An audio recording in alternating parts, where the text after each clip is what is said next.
The rain poured mercilessly that night, blurring the glass windows of the little cafe at the corner of Willow Street.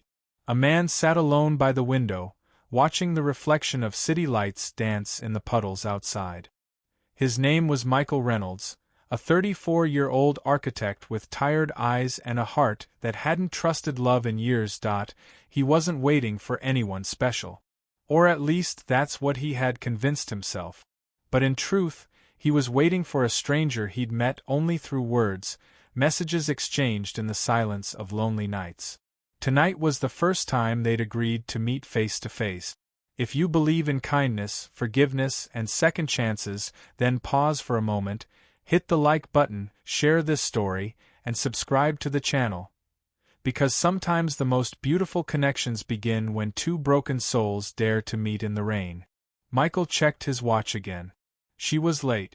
20 minutes now.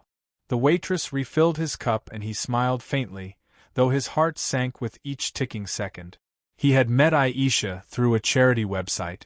She was volunteering to design programs for underprivileged kids while recovering from something she never spoke about directly. Her words were simple, yet her honesty felt like sunlight after a long storm. He couldn't explain why, but he felt drawn to her, like she carried both pain and grace in her heart. Aisha was a black woman whose warm spirit shone through her messages, even as she hinted at the challenges she faced. Finally, the cafe door opened. The chime above it rang softly, and a gust of cold wind rushed in. Michael looked up and froze. A woman stood there holding a small umbrella, her long baize coat soaked at the edges, raindrops glistening on her dark skin. She looked around nervously before spotting him. For a moment, her eyes flickered with hesitation. She walked slowly toward his table, but there was something fragile in her steps, something almost apologetic. When she reached him, she didn't sit right away. Her trembling hands clutched the strap of her purse. Her voice was barely audible when she said, "Michael, it's me, Aisha." He stood up, smiling warmly. "You found the place." She hesitated again, looking down. "I'm sorry. I should have told you before." Confused, Michael tilted his head slightly. "Told me what?" Her voice cracked as she whispered, "I'm not beautiful like you expected." Then she slowly removed the scarf wrapped around her neck, revealing a faint scar that ran from her jawline to her cheek. It wasn't monstrous or grotesque, just a mark that told a story. But she lowered her gaze as if expecting rejection. Michael's expression softened. He stepped closer, his voice low but steady. "You're perfect." Tears gathered in her eyes before she could even respond. No one had ever said that to her without pity or disbelief. For the first time, she felt seen, not for her scars, but for her soul. Aisha had been in a car accident 3 years ago. Her fiancé at the time had left her 2 weeks after she was discharged from the hospital. He said he couldn't handle watching her live with that face. Since then, she'd stopped looking in mirrors for too long. She volunteered. She read. She helped others, but inside she felt invisible. Tonight, she almost didn't come. She had stood outside the cafe for 15 minutes, convincing herself to turn back.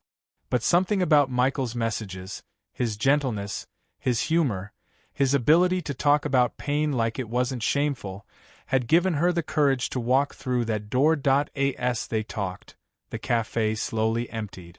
Michael listened more than he spoke, and Aisha began to laugh, a sound she hadn't heard from herself in years. He didn't flinch when she looked up, didn't glance away from the scar. Instead, he looked into her eyes like nothing else existed. When she told him she used to paint before the accident, but stopped because she thought beauty no longer belonged in her world, he simply said, "Then it's time to paint again. The world still needs your colors." Over the next few weeks, they met often at the cafe, at the park, sometimes at the art center where Aisha started painting again. Her work bloomed like a resurrection. She painted children's faces, old city walls, sunsets she thought she'd never see again. Michael became her biggest supporter, helping her exhibit her paintings at a local gallery.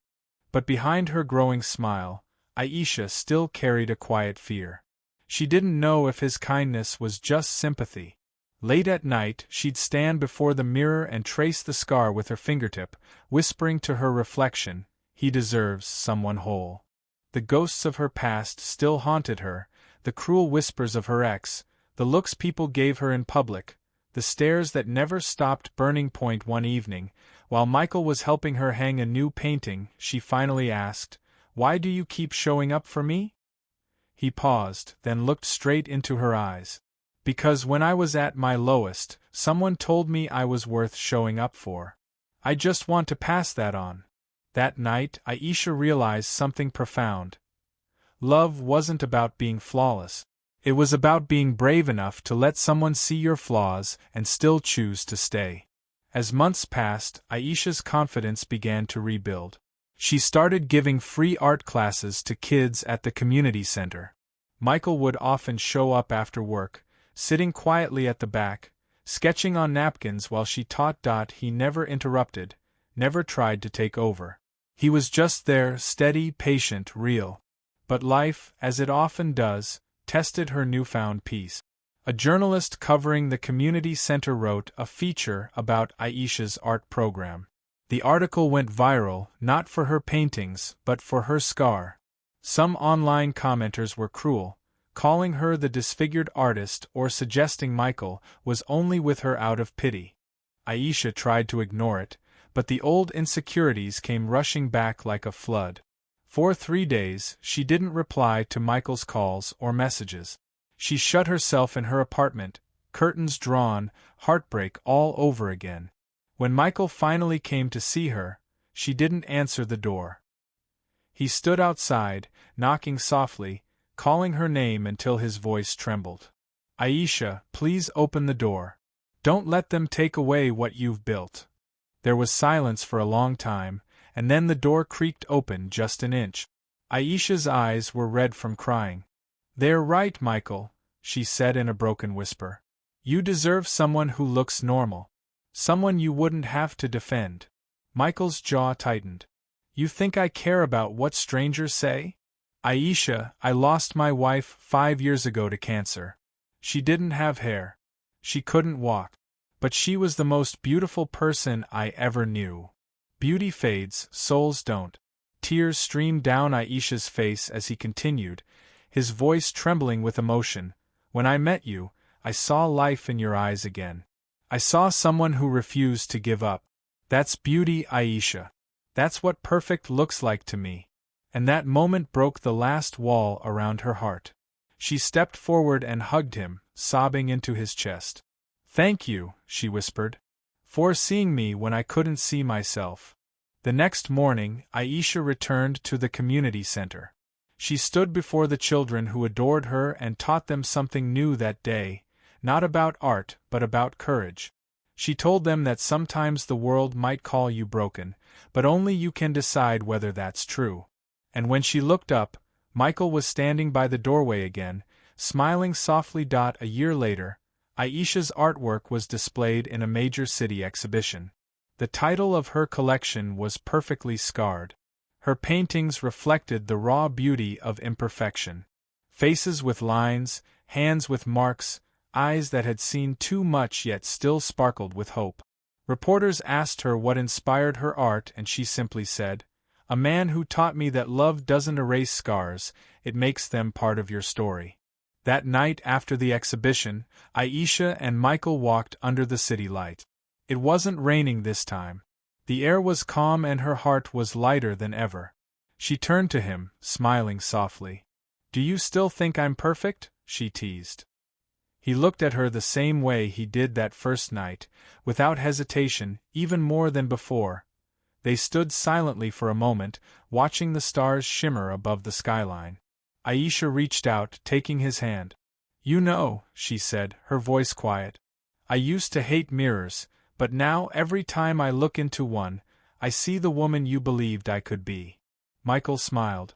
"Then I guess we both healed. Because love didn't fix them. It reminded them they were never truly broken." If this story touched your heart, please like, share, and subscribe to the channel. Your support helps spread kindness, love, and hope to more people who need to hear it. Special request: tell us in the comments below what true beauty means to you. Your words might inspire someone who's still learning to love themselves. And as the screen fades to black, the final words appear. Scars don't make you less beautiful. They make your story unforgettable.